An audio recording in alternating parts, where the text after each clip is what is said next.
7 weeks into her posting at Cypress Ridge Military Medical Center, Nurse Delia Marsh was handed the one patient the whole trauma unit had already written off a near-death combat sergeant who ripped out his own IV line and swung at anyone who reached for him. The charge nurse and 2 others watched from the corridor, half smiling, sure the rookie was about to break. Delia did not shout, and she did not call for restraints. She stepped where he could see her, lifted a whiteboard, and wrote 3 words. What that furious wounded man revealed days later in a room full of brass left the ward unable to meet Vera Loomis in the eye. If anyone ever told you that patience is a weakness, stay with this one to the end. And if these stories mean something to you, think about subscribing, because there are more of them coming. The trauma unit at Cypress Ridge ran on speed, the way an engine runs on fuel. Nurses crossed between bays without wasted motion. They spoke in clipped fragments, made calls in the space of a breath, and treated a moment of hesitation the way they treated a contaminated field as something to be cleared before it cost them. Delia Marsh had spent 7 weeks studying that speed, trying to find her place inside it, without giving up the habits that had made her a nurse in the first place. She had come from a small county clinic 3 hours north, a low brick building where half the patients were farmers past 70, and the pace left room for a person to finish a sentence. What she had learned there early, and for good, was that you tell a patient what you are about to do before your hands ever move. It was not manners. It was medicine. Fear drove the heart rate up. It pushed the blood pressure into places that made a wound harder to close. It pulled the muscles tight around exactly the tissue you needed to keep loose and still. Explaining a procedure cost her 20 seconds. Cleaning up the damage that unmanaged fear caused could cost half an hour and a second round of sutures. To Delia, the arithmetic was not complicated. It had never been complicated. It was apparently an argument at Cypress Ridge. Charge nurse Vera Loomis had run the trauma floor for 13 years, and she ran it the way a hard senior sergeant runs a motor pool on authority on memory and on a flat refusal to tolerate anything that slowed the line. She was not cruel in the way that made for a good story. She was efficient in a way that had hardened over the years into something that no longer bothered to tell the difference between a step that could be skipped and a step that could not. When Vera saw Delia lean toward a patient and describe the IV before threading it, she did not see a nurse buying cooperation. She saw a nurse burning daylight, and she said as much loud enough for the 2 techs at the supply cart to hear it. "You think this is a clinic upstate?" Vera did not slow down as she passed. "These people do not need their hands held. They need somebody who can move." Delia did not answer back. She finished telling the patient what came next, seated the line clean on the first stick, taped it, and moved to her next bay. But a comment like that does not just land and disappear. It settles into the shared air of a unit, and it turns into permission. Inside a week, the other nurses were repeating Vera's read of her in smaller ways, in the corners, where such things get repeated. In the break room, somebody started a quiet pool on how many more shifts the new girl would last before she asked for a transfer off trauma. Delia was not hated. Nobody wasted that much feeling on her. She was simply filed under soft, and on a trauma floor, soft was treated as a crack in the foundation, the kind you watch to see how fast it spreads. What none of them clocked or chose not to was that Delia's method had never been about making anyone comfortable. It had always been about the outcome on the monitor.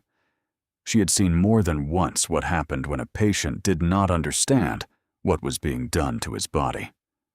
She had watched the gap between a man calm enough to answer a question straight and a man too frightened to give you anything but noise. She had simply never worked a place that counted that gap as worth measuring.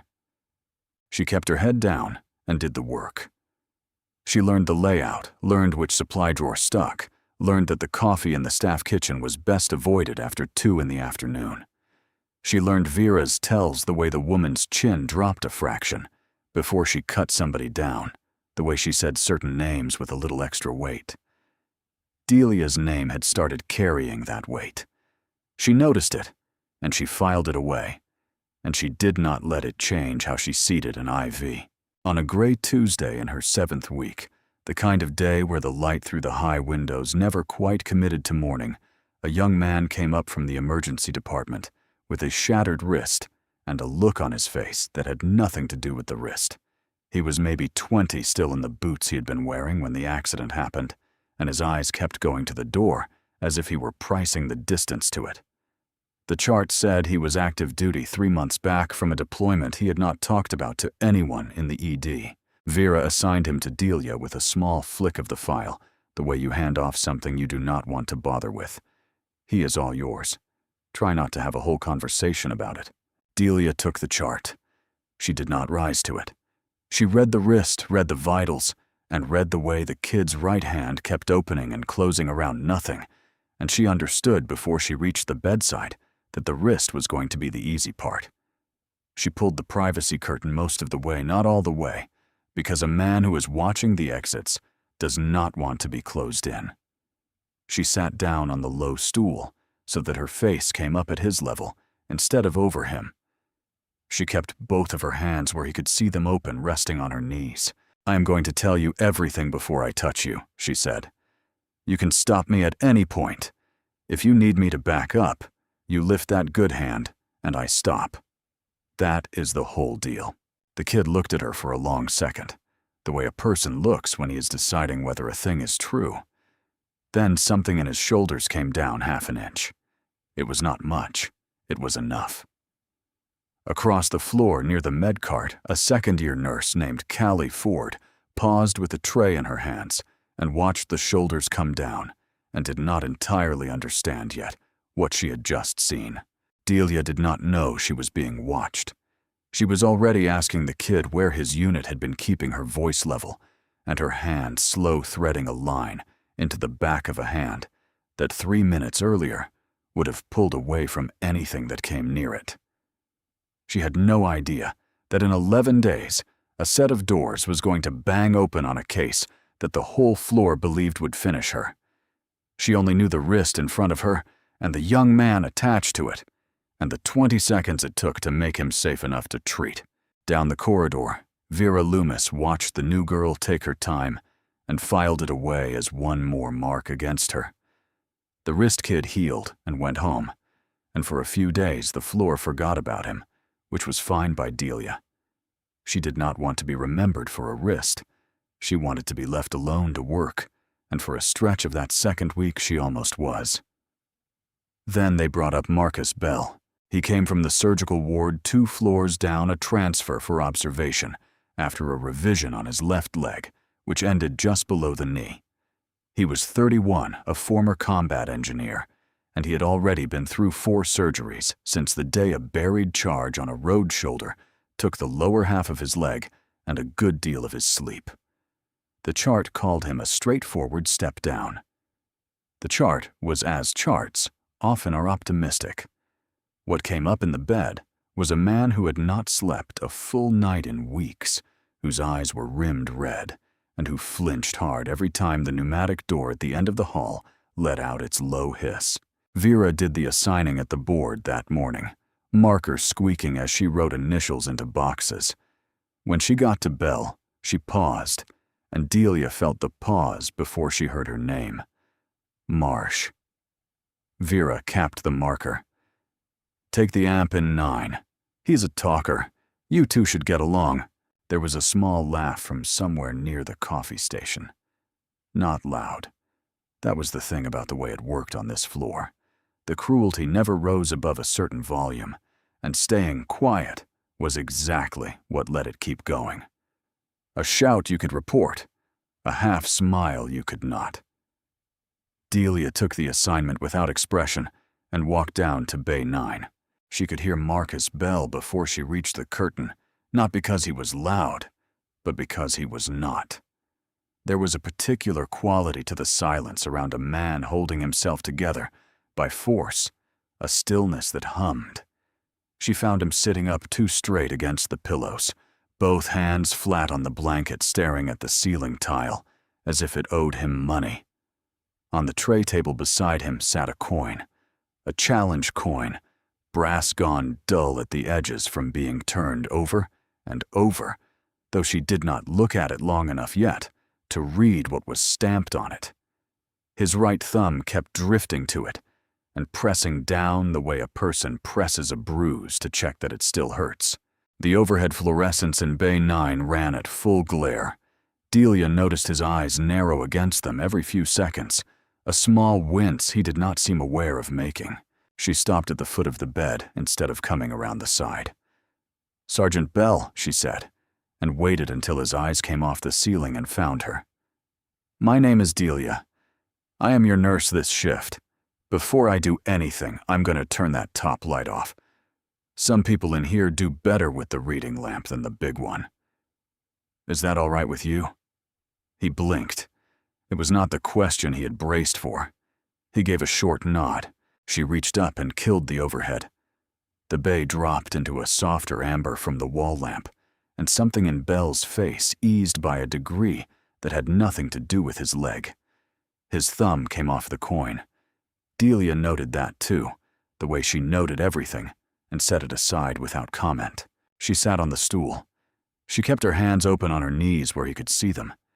She told him she was going to check the dressing on the residual limb, that she would tell him each step before it happened, and that if he needed a minute at any point, he only had to say the word, and she would stop and wait as long as he needed. She did not rush the words. She did not fill the quiet with brightness, the way some nurses did that determined cheer that told a frightened man his fear was an inconvenience. "I keep waiting for the floor to move," Bell said out of nowhere, still looking at the ceiling. "That is the stupid part. There is no floor. There is no road. And I am still waiting for it to go up." Delia did not tell him it was over. She did not tell him he was safe now, because a man who has learned that safe is a lie does not want to hear the word from a stranger. She said, "You are on the 4th floor of a hospital in a bed that is bolted down. Nothing under you is going anywhere. And if your body does not believe that yet, that is not you being weak. That is your body doing exactly what it learned to do to keep you alive. It just has not caught up to the fact that you already made it home." He turned his head and looked at her, then really looked the way people do when they are deciding whether something is true. Whatever he found, it was enough. He let out a breath that seemed to have been sitting in his chest for days, and he let her look at the dressing. She worked, slowly narrating each move a beat before her hands made it. He watched the whole time, and at the points where it should have hurt worst, his knuckles whitened on the coin, but he stayed still, and he stayed present, and he did not once try to pull away. When she was done, she taped the fresh dressing straightened and told him she would be back to check on him at the top of the next hour, and if he needed anything before, that the call button was under his right hand. "Thank you," he started to say, and Delia was already gathering her tray, already stepping back through the gap in the curtain, already gone before the sentence could finish. She did not do it to be modest. She did it because she had learned a long time ago that a man like Marcus Bell did not have much left to give, and she was not going to make him spend it thanking her. She had gotten what she came for. The dressing was clean, and the man was calm. That was the receipt. She did not need it signed. What she did not see, because she had her back to it, was Callie Ford standing at the end of the corridor with a stack of linens, watching the whole thing through the gap in the curtain. Callie had watched the overhead light go off. She had watched the man's thumb come off that coin. She had watched a patient who came up rigid and red-eyed settle into a bed like a person and not a threat.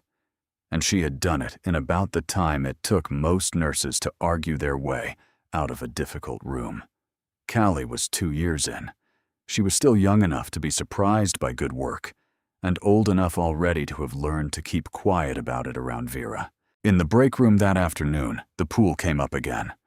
Somebody had it at 3 more weeks. Somebody else feeling generous said 5.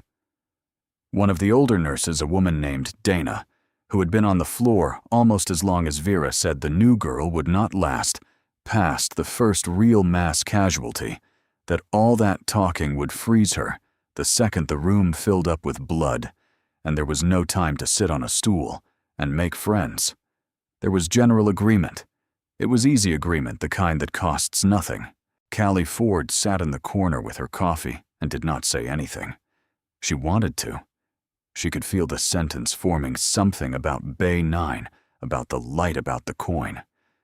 But she looked at Vera holding court by the microwave, and she thought about her own schedule, her own evaluations, her own place on a floor this woman had run for 13 years, and she swallowed it. She told herself it was not her business. She told herself the new girl could speak for herself. She would remember that afternoon later, the swallowing of it, and it would not sit well. Down in Bay 9, Marcus Bell slept for the first time in 9 days. The wall lamp low and gold, the brass coin closed loosely in his hand.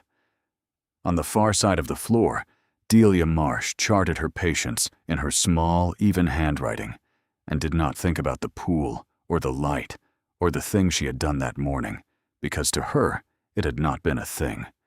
It had been Tuesday. 11 days from now, a set of doors was going to bang open, and the floor was going to find out exactly how wrong it had been about what patients could do under pressure. But that was 11 days away. For now, there was only the quiet scratch of her pen and the low amber light, and a man finally asleep in a bed that for once his body had agreed to believe was safe.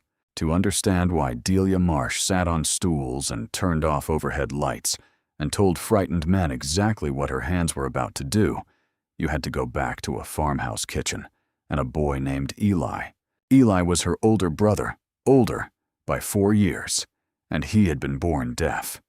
Not hard of hearing, not late deafened, but deaf from the first day in a rural county, where the nearest sign language interpreter was 90 minutes away, and the school district treated her brother like a problem it had not budgeted for. Delia had grown up as the space between Eli and a world that kept talking at him and expecting him to catch up. She had learned to sign before she could ride a bike. More than the signs, she had learned the thing underneath them, that communication was not about volume, that a person cut off from the ordinary channels was not slow and was not stubborn. He was just waiting for someone to reach him on a frequency that came through. She had learned something else, too, the hard way, and she carried it in a place she did not open often. When Eli was 19, he had a burst appendix, and the small county hospital that treated him did everything right except the one thing that mattered. Nobody could sign. Nobody thought to write. They came at him with gowns and needles and rushing hands and mouths making shapes he could not read, and Eli, 19, and terrified, and in the worst pain of his life, did the only thing a cornered animal knows to do. He fought. He pulled lines.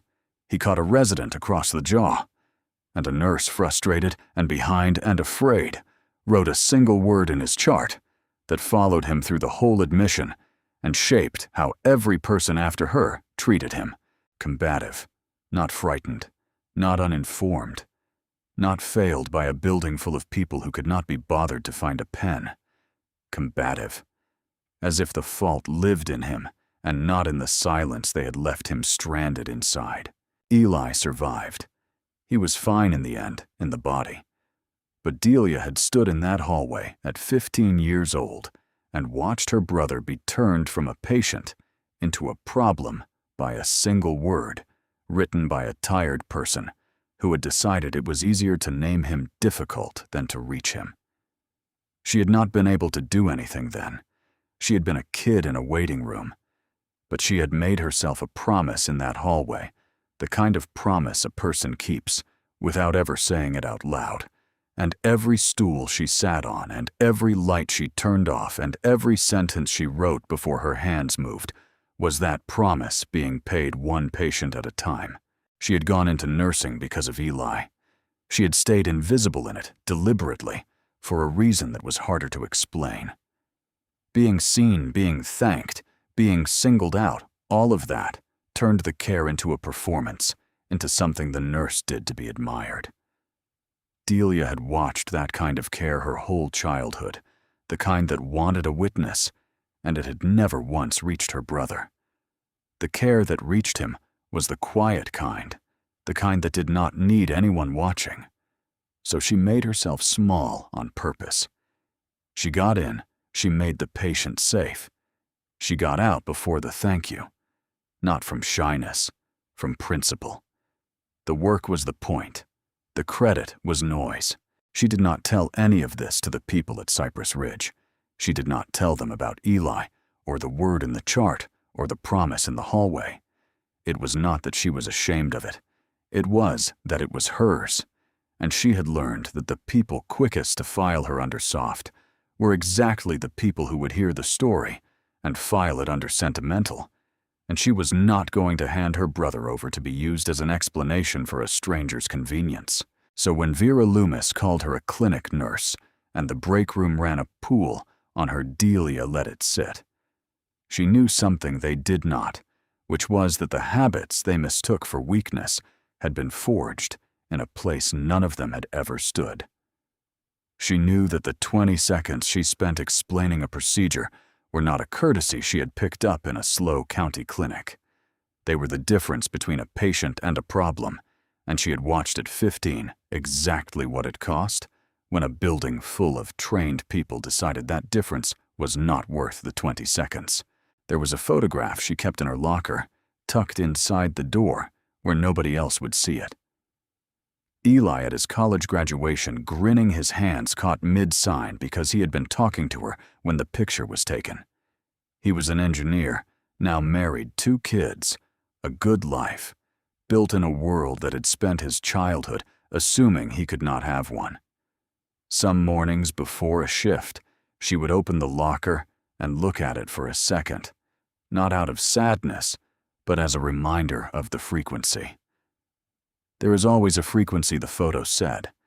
Your job is to find it before you decide the patient is the one who is broken. She closed the locker that Tuesday morning, the 11th day, the way she closed it every morning, with a small tap of 2 fingers against the metal. She did not know that in a few hours the doors at the end of the trauma floor were going to open on a man the whole unit believed would break her. A man cut off from every ordinary channel, fighting a room full of hands he could not understand. She did not know that everything her childhood had taught her, the whole quiet inheritance of a boy named Eli and a word in a chart, was about to be needed in one 30-foot square room all at once, with no time to explain it to anyone. She only knew it was the start of a shift. She tapped the locker, squared her badge, and walked out onto the floor. Vera was already at the board. There was an alert light blinking at the charge station, the particular amber that meant an incoming priority transfer, and Vera was standing over it, reading her chin, dropping in that small way it did, before she decided something. Delia clocked the light. She clocked Vera's face. She did not yet know what either of them meant. She would know soon enough. The alert on the charge station was not an ordinary transfer, and Vera Loomis knew it before she finished reading. The incoming was a high priority, military admission flagged and escorted, moving up from the emergency department, under an escort that did not usually accompany a single patient. The file that populated on the screen carried more warnings than most. Male 51, deep laceration along the right flank and forearm from a training accident that had gone wrong in a way the intake notes were vague about. Significant blood loss, a field dressing already soaked through pressure trending the wrong direction, and then further down the part that mattered most, and that Vera read twice. The patient was near totally deaf. Blast-induced hearing loss, 14 months old, from an IED that had rolled his vehicle on a convoy route and killed 3 of his team. No fluency in sign. And a documented history, in bold, on the screen, where no one could miss it, of acute stress, response to unexpected physical contact, and to being restrained by strangers. There was a flag at the bottom, a recommendation in plain language, that staff be briefed on nonverbal communication methods before making contact with the patient. Vera read the flag. She read the whole thing. Then she cleared the alert, and she called across the floor. Marsh. Delia came to the station. Vera handed her the printed intake sheet, the top page only, and she did it with a small twist at the corner of her mouth that Delia had learned to read. Priority transfer, Vera said. Difficult case. Combat vet, banged up, going to need somebody with a lot of patience. She let the word land. You are always telling us how good you are at connecting. Here is your shot. Bay 4. He's about 2 minutes out. She did not mention the hearing loss. She did not say the word deaf. She did not pass along the trauma history, or the flag, or the recommendation that staff be briefed before contact. She handed a near-deaf man with a documented restraint trauma to a nurse she had decided to embarrass, and she stripped out of the handoff every single piece of information that would have let that nurse walk into the room prepared. There was a laugh again from the cluster of staff near the station who had heard the word patience and understood the joke. It was not a vicious laugh. That was almost the worst of it. It was the laugh of people who had already decided the outcome, who were settling in to watch a rookie get run over by a case, the way you settle in to watch a play whose ending you already know. Delia took the sheet and walked. She did not argue in the corridor. She had learned at 15 that arguing in corridors changed nothing. What changed things was the pen. She had less than 2 minutes, and she spent them reading. She read the top sheet fast, and she caught what Vera had counted on her not having time to catch because Vera had handed her the page, but Vera could not unprint what was on it. Halfway down the physical assessment, in a line no one had flagged and no one had spoken aloud, was a single sentence the intake physician had typed and moved past. Patient with profound blast-induced hearing loss, hypervigilant. Unexpected contact or restraint may provoke acute stress response. Delia read it once. She read it again, and the whole shape of the next few minutes rearranged itself in her mind. She understood standing there exactly what she had been handed and exactly what had been taken out of the handoff. She understood that a man was 2 minutes from coming through those doors into a room full of strangers he could not hear, bleeding, cornered with a body that had already learned once that hands closing in from every direction meant the last worst moment of his life. She understood that everyone on this floor was about to do to him precisely what a hospital had once done to her brother and call him combative when he fought back. She did not have 90 minutes and an interpreter. She had 90 seconds and a supply cart. She moved. She pulled a whiteboard off the wall by the med room, the big one and 2 dry erase markers, black and red. She grabbed a laminated communication card from the back of the resource binder, a grid of basic medical symbols and short phrases meant for nonverbal patients, and she fixed the layout of it in her memory in the time it took to cross the floor. On the whiteboard, fast in letters big enough to read from a gurney, she blocked out a human figure and marked the right flank and forearm, the 2 wound sites from the sheet. Under it, she wrote her own name. She capped the marker and held the board against her chest and turned toward the doors. Callie Ford was near the med room, and she watched Delia move, and something in the speed and the silence of it made her stop what she was doing. She did not understand yet what she was seeing.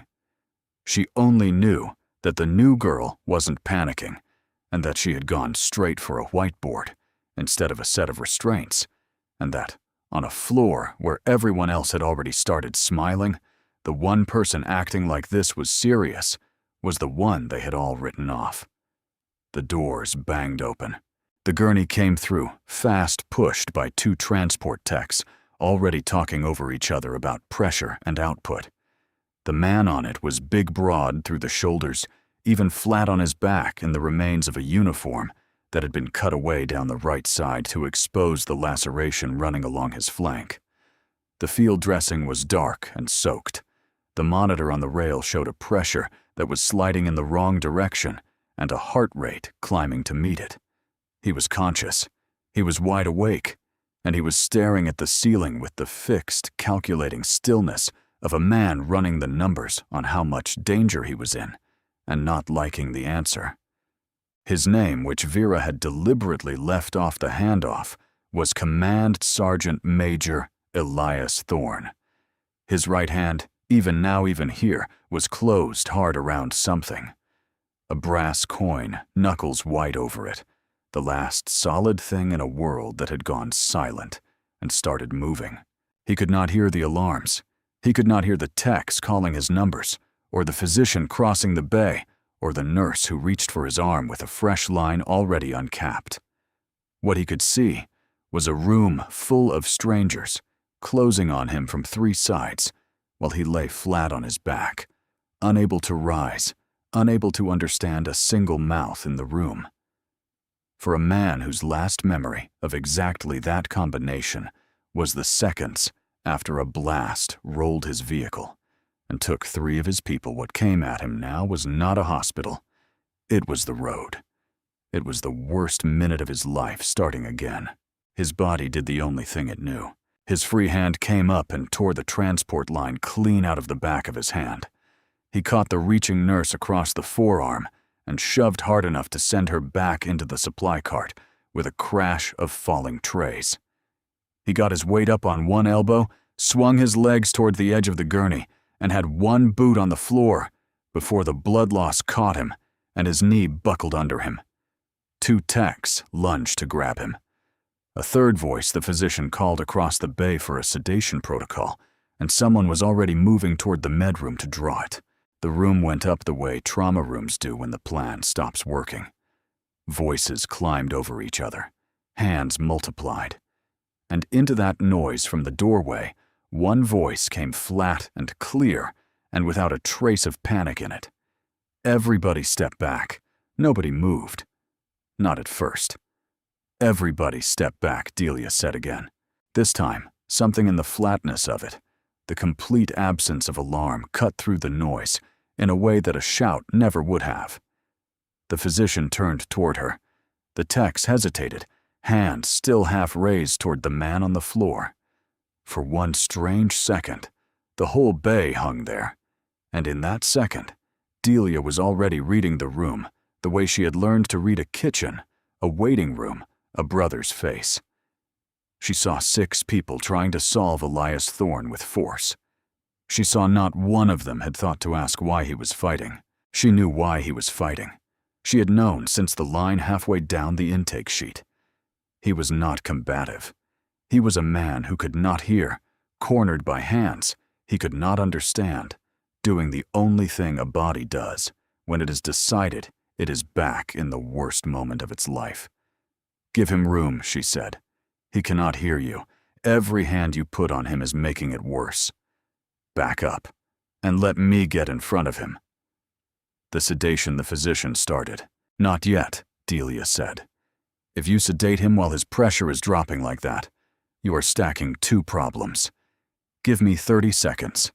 If I cannot reach him, you can have him. It was not her call to make.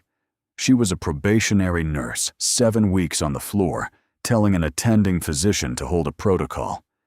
But she said it with such plain certainty, and the man on the floor was bleeding, and no closer to controlled, and 30 seconds was cheap. And so the physician, against every reflex on that floor, gave a short nod and lifted a hand, and the room grudgingly opened up.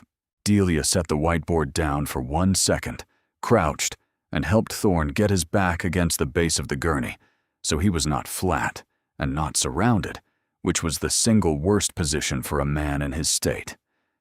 She did it slowly, hands open and visible the whole time, taking care that everything she did happened where he could watch it happen. Then she stood, stepped back to give him space, and came around to his front, so that she was squarely in his line of sight and about 4 feet away.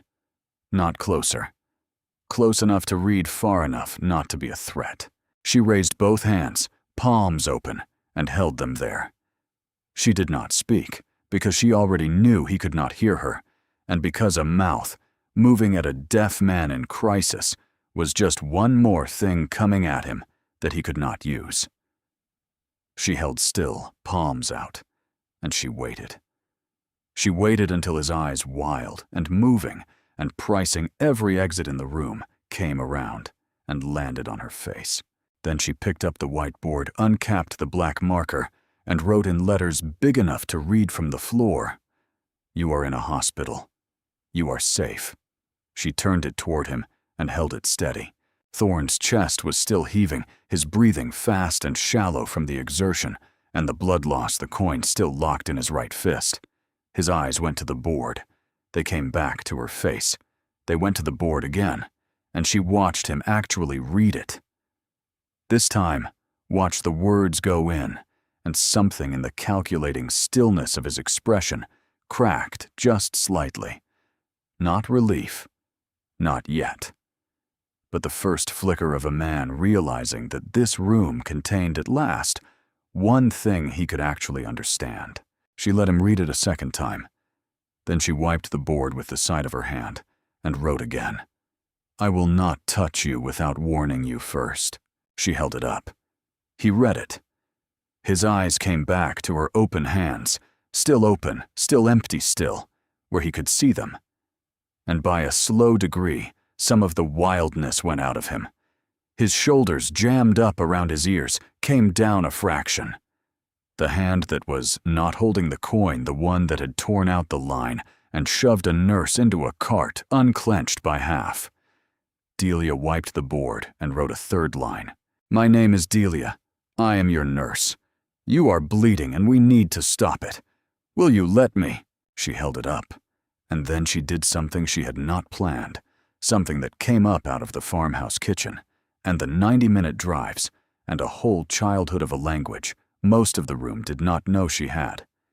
She freed one hand and signed slowly the sign for please, then the sign for help. She did not know if he had any signs at all. Most late-deafened adults did not. But she signed it anyway, because sometimes the point of a gesture is not the word. It is the fact of the reaching the message underneath the message. "I know you are cut off. I came to find you anyway." Thorne's eyes followed her hands. Whatever he understood or did not understand of the signs themselves, he understood that. Something moved behind his face that had not been there a minute ago. He looked at the board. He looked at her hands. He looked at her face for a long moment. The longest yet. The way a person looks when he is deciding whether a thing is true. Then slowly he loosened his grip on the edge of the gurney, and he gave a single nod. The bay let out a breath it had been holding. From the doorway where she had come to stand, without quite deciding, to Callie Ford watched a man who had thrown a nurse across the room 30 seconds ago sit still and nod at a whiteboard, and she felt something turn over in her chest that she would not have words for until much later. Delia did not turn around to see who was watching. She had stopped being aware of the room. There was only the man in front of her and the next thing he needed. She wiped the board and wrote, "The doctor needs to look at the cut on your side. He will touch your right arm first. I will tell you before anything happens." Okay. She held it where he could read it, and she waited, and she did not move a muscle until Elias Thorne Command, Sergeant Major, 30-year soldier, near deaf and bleeding on the floor of a bay full of strangers, read it twice and gave her the nod that let the whole rest of it begin. Behind her unseen, the physician quietly recapped the sedation syringe and set it down on the tray unused. What followed was not fast. It was in fact slower than any trauma stabilization on that floor had run in years, and it worked precisely because it was slow. Delia took her place at Thorne's left side and turned the whiteboard into the room's only working channel. Before each thing happened, she wrote it. "The doctor is checking your pulse on your right wrist now." She would write it, hold it, wait for the nod, and only then would the physician move. "He is going to lift the dressing on your side. It will sting. 3 seconds. She wrote it, held it weighted, and the hands moved, only after Thorne had read the words and lifted 2 fingers off the coin to say, "Go." Every step announced on the board and confirmed with a nod or a lifted hand before a single glove touched him. It cost time. Nobody could pretend it did not. But Elias Thorne stayed still through all of it. He stayed cooperative. He stayed conscious, and his pressure, freed from the fight, began to climb back towards something the monitor could live with. No sedation went into him. No restraint was tried. A man who had come through the doors, throwing people into carts, lay on that gurney and let a team of strangers work on him because one of them had found the frequency and stayed on it. When the physician called for surgical prep, Delia wiped the board clean and wrote the whole thing out in 4 plain sentences. "The cut on your side is deep and needs to be closed in an operating room. They will give you medicine to make you sleep. When you wake up, it will be over. I will be here before you go under, and I will find you after." She drew the figure again with the 2 wound sites marked, and she held it up and let him read the whole thing twice, unhurried, while the prep team waited. Then she wiped it once more and wrote a last line before they took him. "Do you want to sign the consent form? You can say no." Thorne read it. And for the first time since the doors banged open, something that was almost, not quite, but almost the ghost of a smile touched the corner of his mouth. He held out his hand for the pen, and he signed the consent with a steadiness that startled everyone in the bay, except the nurse standing next to him, who had expected it, because she had already given him back the one thing the road had taken. A choice. A say in what happened to his own body. Give a cornered man that, and he stops being cornered. They wheeled him out. At the operating room doors where her part ended, Delia stood and watched the gurney go through, and then she turned and went back to the floor, and she did not celebrate, because to her, nothing celebratory had happened. A man had needed reaching, and she had reached him. That was the whole of it. But the floor had gone quiet behind her. The staff who had laughed at the word patience 40 minutes earlier were not laughing. The break room pool did not get mentioned that afternoon because the terms of it had quietly become absurd. Nobody said anything to Delia directly. That was not how the floor worked. But something had shifted in the air, and everyone could feel the direction of the shift, even if no one would name it. The surgery ran a little under 2 hours. Delia was not in the room. Her job had ended at the doors. But she spent the 2 hours getting ready anyway, because the intake notes had described a man who sometimes surfaced from sedation, not knowing which disaster he was waking into. And she was not going to let him wake into the road again. She tore sheets from a notepad and made a small stack of orientation cards in her even print. The date, the name of the hospital, the floor, a simple sketch of the ward layout, and on the top card, the one she would hold up first, a sentence she had been carrying since the moment his eyes found the board in the bay. "Elias, you made it. Your team is not here. You are in the hospital, and I am standing right next to you." She did not know for certain he would need it. She made it anyway. She was right to make it. When Thorne came up out of the anesthesia, his first conscious act was to reach for something that was not there. A rail, a handhold, the solid edge of anything. His eyes opened on a ceiling that meant nothing in a room whose sounds did not exist for him, and his body made the only decision it had ever been allowed to make in that situation. Threat. His heart rate jumped on the monitor. His hands came up. A recovery nurse reached in on reflex to keep him off the fresh surgical dressing, and Thorne's arm came across in a hard block that swept a tray of instruments to the floor with a crash. Delia was already at the door. She did not run because running would have poured urgency into a room that had too much already. She walked in, moved to where he could see her, and held the top card up close enough that even through the fog of the anesthesia, he could read it. "Elias, you made it. Your team is not here." You are in the hospital, and I am standing right next to you." He read it. He read it again. His hands came down by degrees. The monitor's climb leveled and began slowly to fall back toward calm. He turned his head until he found her face, and the particular quality of the look he gave her recognition and exhaustion, arriving in the same instant, told her the card had landed exactly where it was meant to. She wrote one more line on the pad and turned it toward him. "The surgery is done. It went well." Thorne closed his eyes, and the tension went out of his body the way it does when a person finally lets himself believe the danger is past. From that afternoon, on a pattern set itself without anyone deciding on it. Every time Elias Thorne woke, whatever the hour his first act was to look for Delia. If she was in the room, his body settled. If she was not, he would write her name on the notepad, on the back of a menu card on the corner of a paper cup, and hold it up until someone went and found her.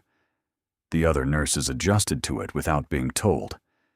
Delia checked on him at the start and end of every shift, each visit short enough not to crowd him long enough to reestablish the one fact that mattered, that the room was still safe. His coin sat on the tray table between visits, and she noticed on the third day that he had started leaving it out in the open instead of locked in his fist. She did not read anything into it out loud, but she saw it. She should have been able to see the rest of it coming, too. She did not, because while Delia was making orientation cards and finding frequencies, Vera Loomis was writing a different kind of document.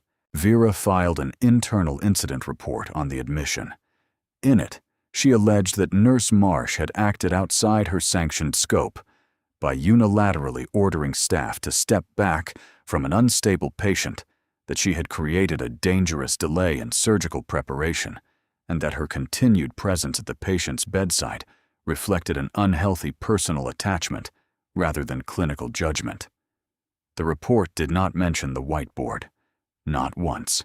It described Thorne's stabilization as the result of the sedation protocol, which was not what the medical record showed, but which was not a thing a probationary nurse was well placed to dispute against 13 years of institutional wait. Administration opened a review the next morning. As a precaution, they said Delia was pulled from Thorne's case, reassigned to another bay, and barred from entering his room while the review was active. Thorne noticed she was gone inside the first hour.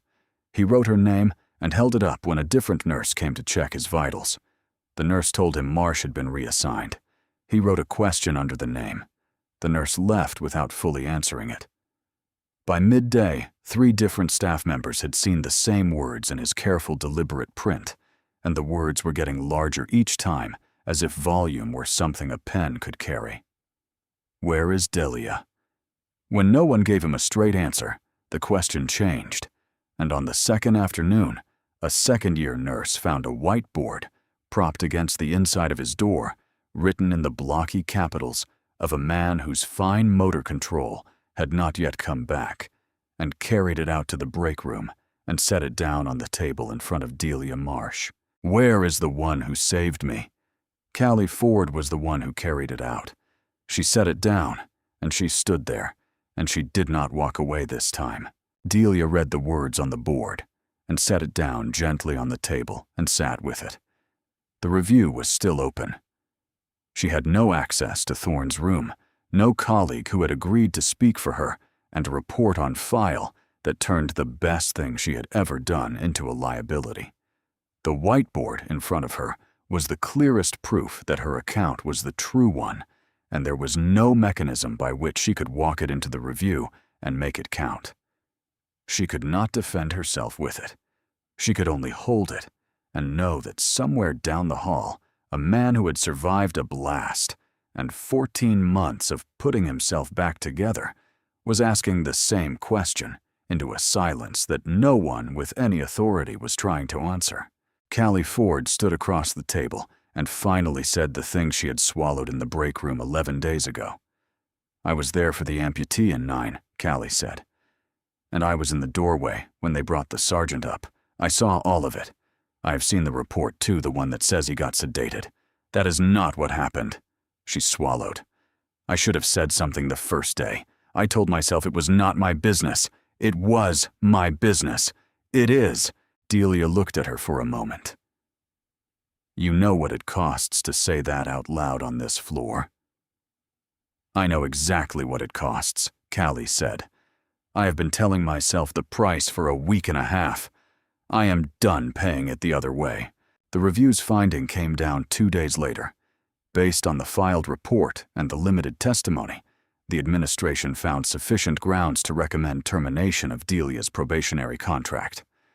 She was called into a meeting with the ward administrator and an HR liaison and offered an alternative, a document acknowledging unprofessional conduct in exchange for a voluntary resignation, which would keep a formal termination off her record. She read it once. She set it back on the table. She told them without raising her voice that she would not sign it. She had explained a procedure before she performed it. She had asked a man's consent before she touched him. She had found a way to reach a deaf soldier in crisis so that he could accept the care that saved his life. She was not going to call any of that misconduct, and she was not going to sign a page that did. The HR liaison wrote something in the folder. The administrator said the formal decision would be processed by end of business. Down the corridor, staff were arranging chairs for a recognition ceremony for the trauma team's handling of a high-priority admission, and Vera Loomis had been asked to speak. Delia went to her locker and began slowly taking her things down from the shelf. She had reached the photograph inside the door, Eli mid-sign at his graduation, when the HR liaison appeared and said the final meeting had been moved up, that the administrator wanted the file closed before the ceremony began. The meeting had the atmosphere of paperwork rather than confrontation. The administrator at the head of the table, the liaison at the side, the conduct document centered in front of the empty chair. Delia sat. The administrator explained that the review was complete. The recommendation stood, and if she chose not to sign the resignation, they would proceed formally. She said she understood. He slid the page an inch closer.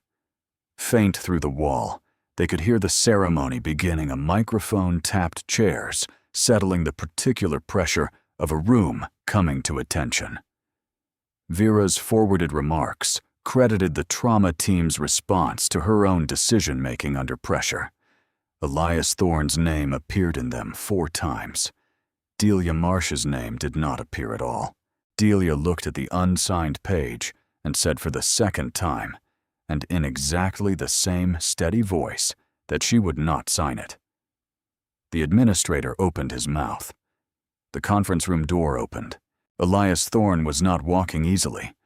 He was in a hospital gown with a robe pulled over it, his right arm braced, moving with the deliberate care of a man who had been told twice that morning to stay in bed. 1 step behind him came a woman in an Army service uniform, a single star on each shoulder, Brigadier General Adele Renner, not holding him up, but close enough to. Behind the general came Callie Ford, who had apparently decided somewhere in the last hour that she was done being invisible. And in Thorne's left hand, carried the way you carry something that matters, was the original whiteboard from the trauma bay. Larger than the one from his door, retrieved from storage, not erased. The words Delia had written the night he came in were still on it, smeared at the edges, but legible. You are in a hospital. You are safe. I will not touch you without warning you first. Thorne set the board on the conference table turned, so the administrator and the liaison could read it.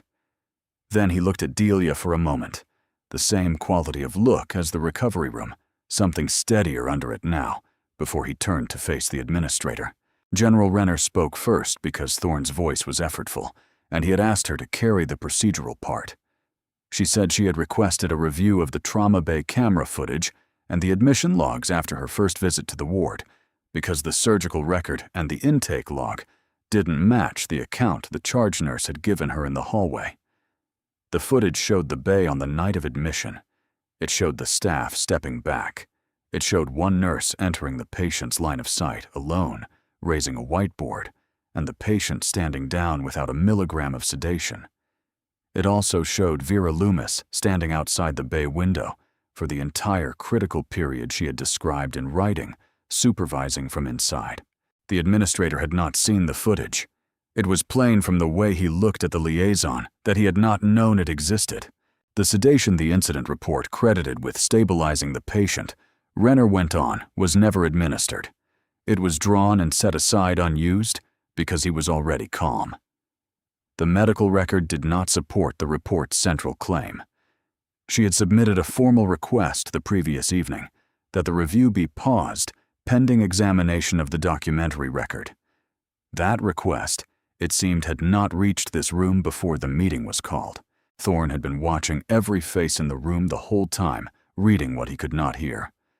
When Renner finished, he picked up the red marker from the tray at the base of the whiteboard and wrote 4 words beneath Delia's original message. She made them stop. He held it up for the room.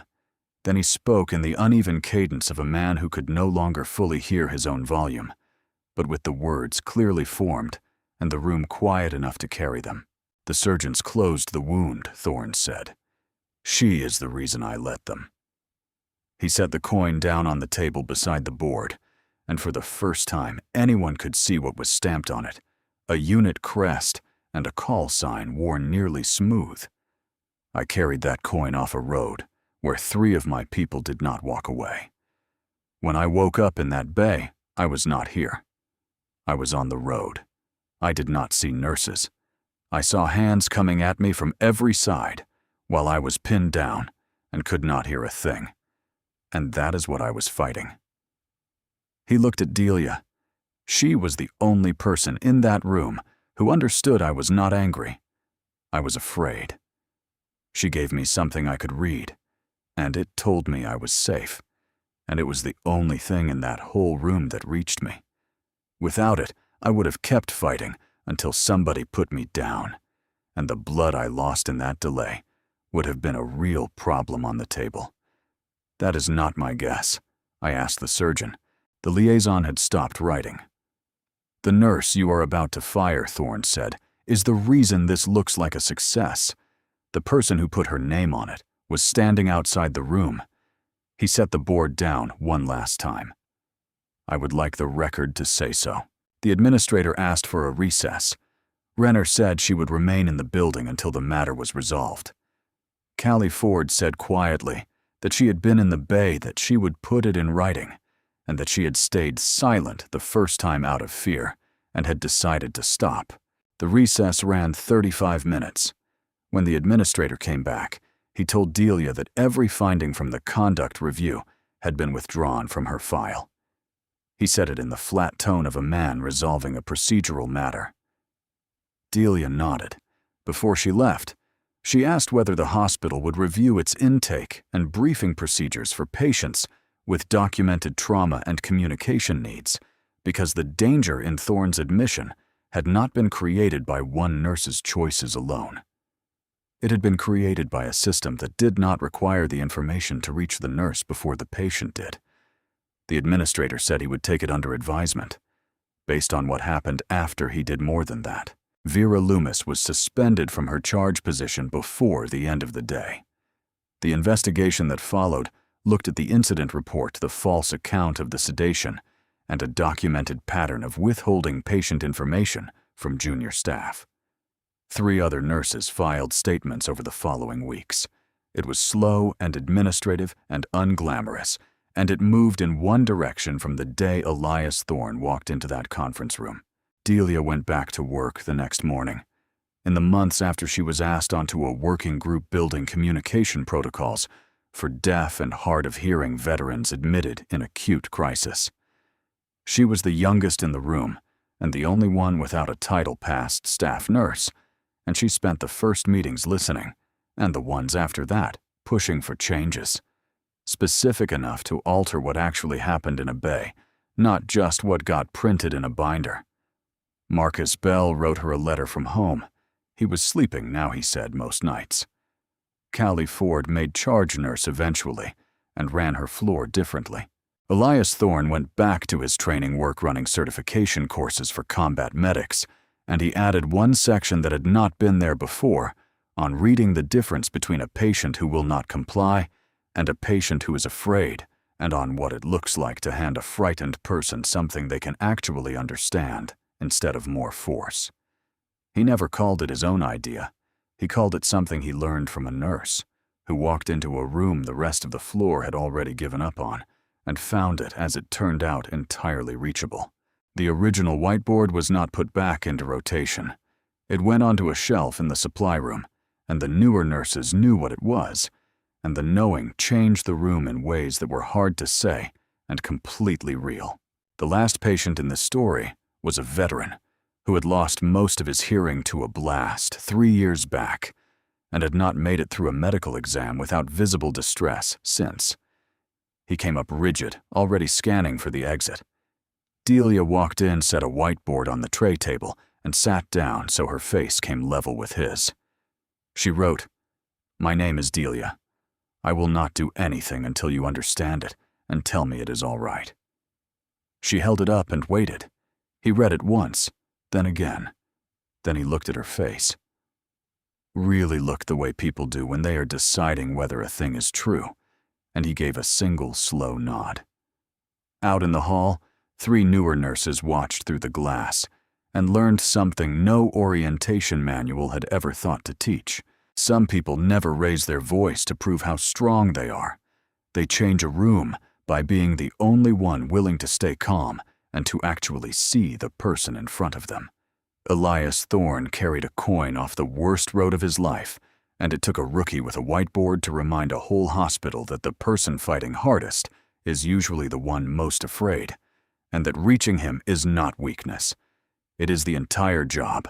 If a story like this means something to you, subscribe and stay a while, because there are more of them, and they are worth knowing. And before you go, tell me one thing in the comments.